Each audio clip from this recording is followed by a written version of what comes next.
Bonjour chers amis traders. Alors, une petite vidéo de swing trading un peu tarabiscoté dans la mesure où je l'ai pris en centix, c'est pas vraiment du swing trading. Mais il faut quand même avouer que depuis quelques jours maintenant, voilà, on est quand même en range, il se passe pas grand chose. Et donc bon, pour essayer d'avancer un peu, il faut parfois aller sur une unité de temps un petit peu plus courte. Donc en 5 minutes, on voit bien que sur le DAX, voilà, on est toujours en range, mais on est en train de potentiellement d'en sortir. Donc ça pourrait être intéressant de chercher un point d'entrée en plus court, c'est-à-dire là en l'occurrence en centix. Bon, le problème du centix, c'est qu'il faut quand même être devant. Donc après une première tentative avortée ce matin de prise d'élan, j'ai pris cette position tout à l'heure. Je n'avais pas encore activé la vidéo, à peu près ici, voilà, à ce niveau-là, avec un stop loss relativement proche, bien sûr. Je statuais donc sur la... Je vais zoomer un peu sur le fait que ce mouvement-là baissier allait tout simplement casser à la hausse et puis prendre position pour prendre un peu le train en marche. Donc c'est ce que j'ai fait ici. Lorsque j'ai atteint à peu près l'équivalent du stop au-dessus, dans ce que j'appelle R1, j'ai pris la moitié de mes bénéfices. Donc j'avais un lot au début, maintenant j'en ai plus que 0,5. Et maintenant je continue de suivre le trade en mode vraiment swing trading au sens méthodologie du terme, c'est-à-dire qu'à chaque fois qu'il y a un nouveau plus haut qui est fait, eh bien, je rapproche mon stop loss sur le dernier plus bas. Donc pour l'instant on est en ligne droite, donc il n'y a pas encore eu d'oscillation de fait, mais voilà, l'idée c'est ne plus d'accompagner le prix en ligne droite, mais vraiment d'accompagner le prix tout simplement à chaque oscillation. Alors la technique qui consiste à prendre la moitié de ses gains à R1 permet tout simplement, en gardant son stop loss inchangé, et bien si jamais tout simplement de se garantir que si jamais dans le pire des cas, le prix revenait sur le stop loss, bien finalement on sortira à zéro. Et ça laisse donc suffisamment de marge au prix pour qu'il oscille. Il faut donc garder, je dirais, l'état d'esprit correspondant au fait que c'est une oscillation et donc accepter que le prix redonne ses gains avant de repartir, ou pas, on ne sait pas, mais voilà, c'est ça l'idée, c'est d'accompagner le plus longtemps possible, tant que le RSI est au-dessus de sa zone de neutralité, et que le stochastique finalement ne reste pas trop longtemps en dessous de zéro, d'accompagner le prix jusqu'à ce qu'on obtienne quelque chose. Je vous dis tout à l'heure pour la suite de ce trade. 11h24, bon finalement après avoir été éjecté ici et raté ce mouvement-là, j'ai décidé de refaire un tour de manège à la faveur de cette petite consolidation. Donc j'ai attendu mon fameux pattern de bougie, voilà, qui descend, qui stagne, indécision et qui repart. Donc c'est celle-ci qui me paraissait la plus pertinente. Je suis entré en position là. J'ai déjà atteint la moitié, donc R1, j'ai revendu la moitié de ma position. Et maintenant, je vais tenter d'accompagner le mouvement. C'est assez aussi aujourd'hui, là, c'est assez intéressant. Ça change un peu quand même, hein.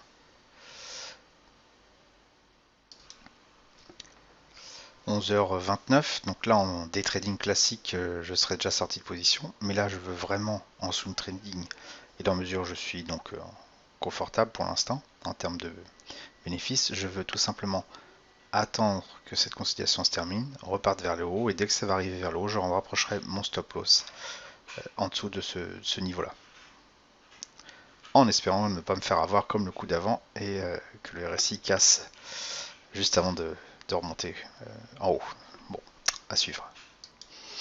Alors on va resuivre ça en direct, on se rapproche du RSI proche de sa zone de neutralité.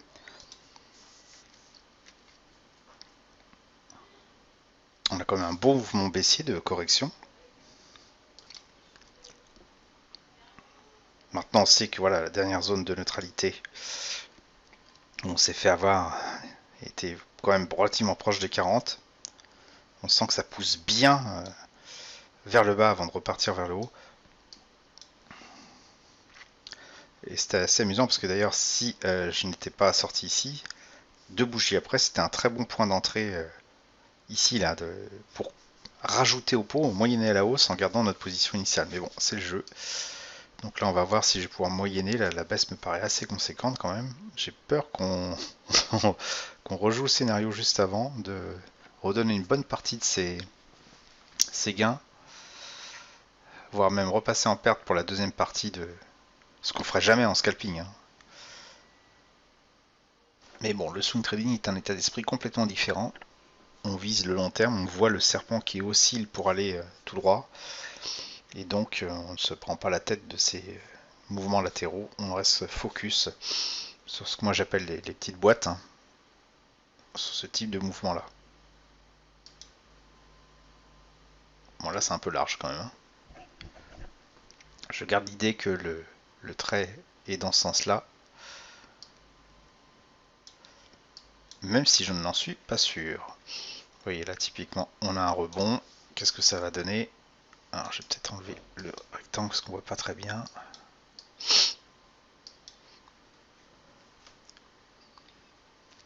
Attendre la fin de la bougie. On est en phase d'indécision clairement. Est-ce que ça va repartir vers le haut ou vers le bas? Je ne suis pas le seul à me poser la question. Prochaine bougie pour savoir.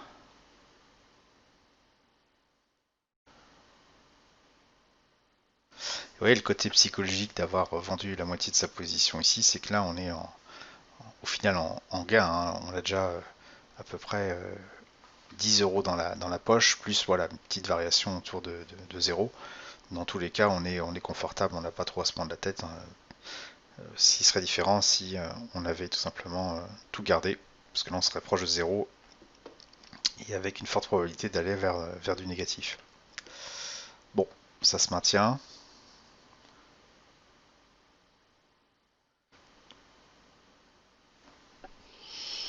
En train de friser avec le 0. Je me rapproche de mon point d'entrée. Le doigt sur la gâchette comme tout à l'heure, mais j'attends vraiment cette fois-ci. Je peux me permettre une petite excursion incursion plutôt dans le négatif puisque je suis déjà gagnant sur la première partie, ce qui me laisse un peu plus de flex pour éviter de me faire avoir comme tout à l'heure.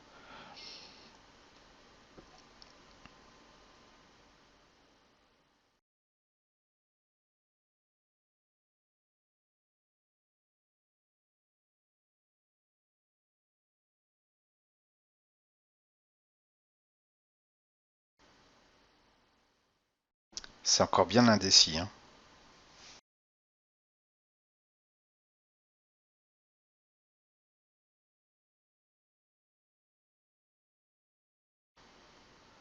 Ça se rapproche de la zone d'élimination.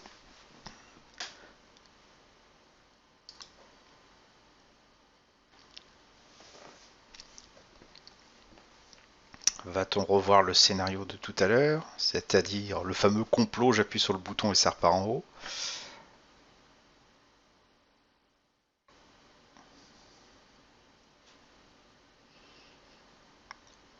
En tout cas, on voit une certaine nervosité, hein, parce que l'évolution du point est assez intéressante.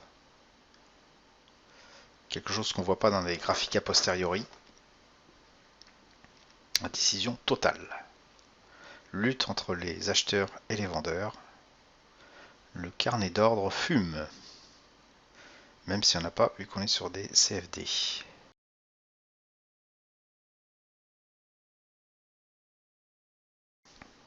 Ça a l'air de faire le même scénario que tout à l'heure, hein. On s'éloigne de la sortie. Remarque à nouveau cette fameuse configuration dont je parlais tout à l'heure, hein, les bougies Akinashi à fond plat, bougie d'indécision, une autre hein, qui ressemble à un doji, et la dernière bougie qui dépasse en clôture, avec une clôture vraiment marquée, le point est tout en haut, l'ensemble de ce pattern là qui indique clairement un pattern de retournement. Alors, idéalement, il faudrait que les moyennes mobiles soient orientées comme ça à cet endroit là pour prendre une position, donc pour ajouter au pot. C'était plus ou moins le cas ici, hein, les moyennes mobiles étaient bien orientées. Et ici où je suis entré en position, mais là pour l'instant ce n'est pas le cas, donc c'est encore, voilà, on le voit tout de suite, une indécision la plus totale. Je remets le doigt sur la gâchette.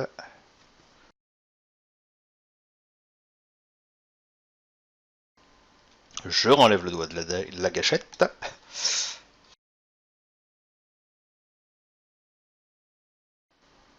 Bon, c'est reparti. Je vais me remettre à l'affût d'une remontée potentielle du stop loss ici, dès que le prix, s'il va jusque-là, dépassera le dernier plus haut. Bon, je mets en pause. 11h57, on se rapproche du dernier plus haut. Ce qui va me permettre, si tout se passe bien, de rapprocher mon stop loss sur le cours d'entrée.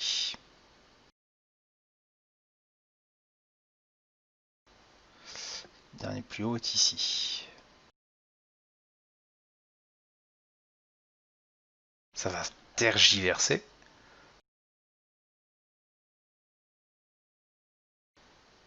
Bon, c'est pas pour tout de suite.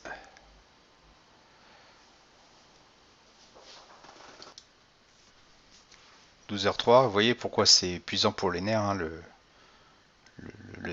scalping, hein, vraiment, il faut être tout le temps devant les écrans. Si vous faites du vrai swing trading, vous faites plutôt sur les bougies d'une heure, 15 minutes éventuellement. Donc il suffit de regarder toutes les 15 minutes, toutes les heures. Là, vous êtes obligé de rester devant l'écran. Bon, après, il faut savoir prendre du recul. Si on regarde en unité de temps, justement, 5 minutes, on voit qu'on s'est sorti d'un range assez conséquent avec une espèce de rectangle qui indique un mouvement haussier. Donc moi, ce qui m'intéresse, c'est de suivre ce mouvement haussier. Donc je le fais en unité de temps inférieure, puisque là on voit pas assez les oscillations, et donc moi, le Santic, pourquoi pas, hein. Mais voilà, c'est usant, il faut tenir la pression, de voir son gain latent monter, descendre, monter, descendre. C'est beaucoup plus simple quand on a déjà effectivement un petit matelas où finalement on a sécurisé une partie de sa position. Mais bon, quand à deux reprises ça fait ça, là typiquement on a l'impression qu'on est reparti dans un range qui serait peut-être visible en une minute. Je vais regarder si on le voit un peu mieux. C'est pas encore flagrant, non, non. Le vrai range, il apparaîtra lorsqu'on aura des oscillations de part et d'autre de la zone de neutralité, autant du RSI que du stochastique. Là, c'est pas le cas. Donc, on a tout intérêt à garder la position pour l'instant le plus longtemps possible.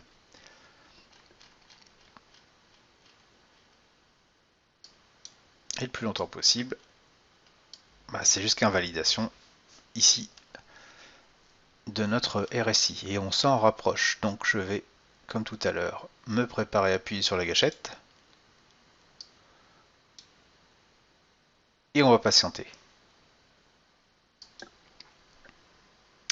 12h08, on s'approche de la fin. Vous voyez pourquoi un robot de trading, suivi de trading, est relativement intéressant, ce qui vous évite de vous prendre la tête, comme vous voyez que je me prends la tête à suivre ce mouvement. On est en train vraiment de frôler la zone, c'est fou, quoi. Ça n'arrête pas, quoi. Le RSI pile au-dessus de son niveau, pile en dessous, pile au-dessus, pile en dessous. Donc dans ces règles-là, hein, il faut raisonner à plat, c'est-à-dire sur des données fixes, et donc utiliser vraiment les données en fin de bougie. Sinon on devient zinzin. Vous voyez, là on est un petit peu en dessous.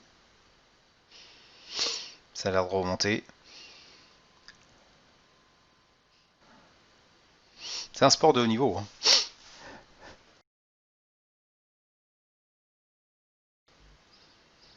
Donc on a tout intérêt à faire du swing trading plutôt sur les unités de temps, voire même journalières, parce qu'on regarde la bougie une fois par jour le soir sur les actions par exemple.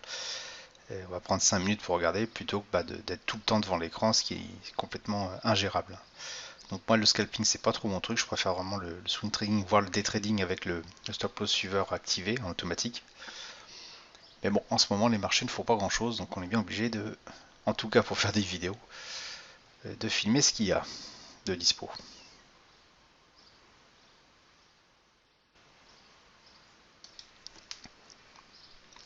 12h16, donc c'est vraiment les portes de saloon. On a atteint le sommet du range. Là, on est clairement dans un range. Là, c'est évident. Donc c'est tout intérêt. On a tout intérêt finalement à garder le stop loss pas trop proche, parce que si ce range se casse à la hausse, eh bien donc on va être reparti, on sera déjà en position. Mais il peut très bien effectivement déborder vers le bas, chasser les stops avant de repartir vers la hausse. Il peut aussi tout simplement partir vers le bas, mais voilà, le juge de paix va être effectivement ce RSI que j'ajuste à chaque fois sur le niveau le plus bas. On est quand même en train de clairement dessiner un range, on le voit au niveau des indicateurs techniques. Le RSI est au plus haut quand le stochastique est au plus haut et quand le prix est au plus haut, et vice versa quand c'est au plus bas. Maintenant, sur les unités de temps un peu plus longues, on voit qu'on est toujours dans notre petit tunnel d'évolution. Tant qu'on n'en sort pas, a priori, il n'y a pas de raison de paniquer. La tendance reste haussière également au niveau du RSI et du stochastique qui confirme ce mouvement, cette tendance de fond. Donc pour l'instant on est dans un range un peu intermédiaire, une consolidation qui est bien partie pour continuer la hausse. En tout cas c'est le scénario que j'envisage. On peut bien sûr se tromper, auquel cas il faudra savoir sortir au bon moment. Donc la suite au prochain épisode.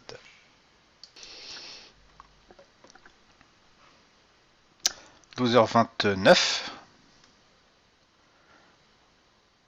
À nouveau au plus bas.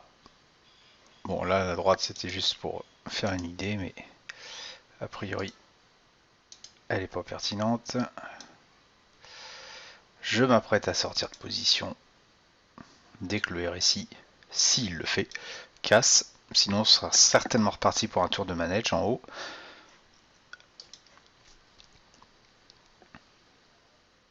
Moi j'ai horreur des ranges, c'est surtout pour ça.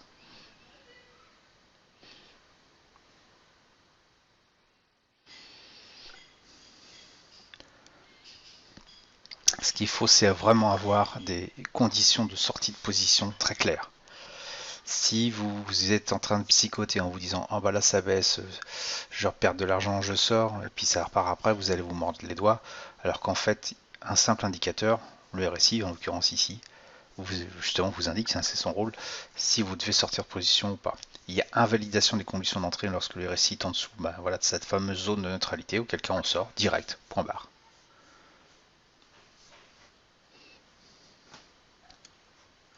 Ah, c'est un magnifique signal d'achat ici. Descente, indécision, ça repart. On l'a à chaque fois. Descente, indécision, indécision, ça repart. Ici surtout. Descente, indécision, ça repart.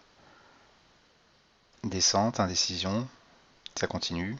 Descente, indécision, avec le point dans la bougie. Nouvelle indécision, ça repart. Même à la baisse. Hein. Montée, indécision, ça repart. Montée, indécision, ça repart vraiment ici. Montée, indécision, ça repart plutôt là. Donc c'est vraiment un signal intéressant. Bon là en tout cas je pense qu'on est reparti pour une jambe de hausse, je ne sais pas si elle ira jusqu'au haut. À suivre. Bon 12h51 j'ai remonté le stop loss en dessous du cours d'entrée juste parce que j'ai besoin d'aller manger. Et que de toute façon si le prix atteint ce niveau là c'est que certainement le RSI aura cassé sa zone de neutralité. Donc on va voir ce qui se passe après manger. 13h22, donc je retourne manger.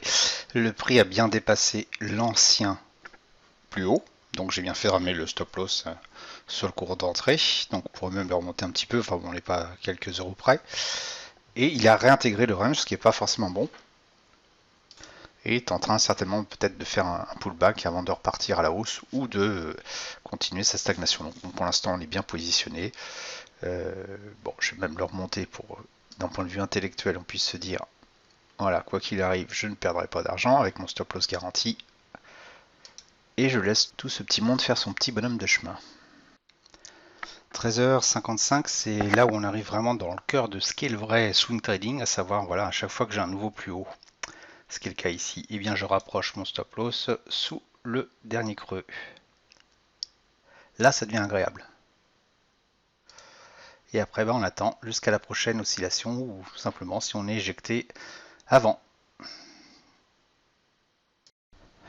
Donc 14h05, sortie de position. Là, il est 14h19, je reviens en rétrospective. Le stop s'est déclenché ici. Donc bon, un trade qui a duré quand même un petit moment. Il a commencé à 11h22, il a duré presque 2 heures. Alors évidemment, on voit tout de suite les inconvénients d'être en sortie, c'est qu'il faut être tout le temps devant les écrans, mais bon, la stratégie de swing trading s'applique aussi, même si elle pique un petit peu plus en termes émotion, mais bon, c'est toujours intéressant. Puis bon, comme il se passe pas grand chose sur les marchés en ce moment, ça permet quand même de rester vif et de rester entraîné à trader. Bon, je pense que ça va être tout pour aujourd'hui, puisque ça ne bouge pas beaucoup, le CAC 40 non plus. On regarde vite fait quand même. Alors, AUD USD, on va se remettre en 15 minutes parce que là c'est n'importe quoi. Ouais, voilà ce qui se passe, il n'y a rien, ça décolle pas, tout ce qui remonte redescend. Ça pourrait être une loi de physique. Bon, DAX on l'a vu, hein, c'est monté un petit peu ce matin. Voilà, on en a profité. Je pense que le CAC 40 a dû faire la même chose. Hop, quand il veut. Voilà, bon, ça va être à peu près la même chose. L'euro AUD qui était baissier, je crois, encore hier. Voilà, il se passe pas grand chose, quoi. Donc là, clairement. Alors peut-être effectivement l'euro AUD sur une base journalière. On a une tendance relativement baissière, ponctuellement en tout cas, avec un très très gros support qui est en train d'être testé. Donc à surveiller. La cassure de ce support-là sera assez intéressante pour la suite du mouvement. En 1 heure. Bon, on aurait potentiellement un swing à faire ici, en 1 heure. C'est-à-dire en gros saisir le rebond par là, en sachant que il y a le fameux support dont on a parlé qui se trouve donc ici. Hop, plutôt voilà, positionné correctement. A été cassé sous forme de pullback. Donc voir l'évolution notamment au niveau du RSI et du prix lui-même, voir ce qui se passe, surveiller ça. Et s'il y a un retournement qui s'amorce en 15 minutes, ça pourrait être intéressant de le prendre dans une optique swing trading, mais en 1 heure. Donc pour l'instant, on va rester donc en surveillance là-dessus, mais il n'y a rien non plus de transcendant là, en tout cas tout de suite. L'or, hop, il fait pas grand-chose, l'or même plutôt baissier en ce moment. Bon, on va pas pouvoir faire grand-chose dessus, et je crois que j'en oublie un. Oui, le GBP USD. Bon, ça se dingue aussi, hein. On peut pas dire que ce soit très folichon sur les marchés, on a l'impression qu'on en attend d'une nouvelle ou de quelque chose pour débloquer la situation. Donc en l'état actuel des choses, bon, moi je continue à surveiller l'euro AUD en M15, voir si ça redescend vers le sud. Et en attendant, on va en rester là pour aujourd'hui. A très bientôt.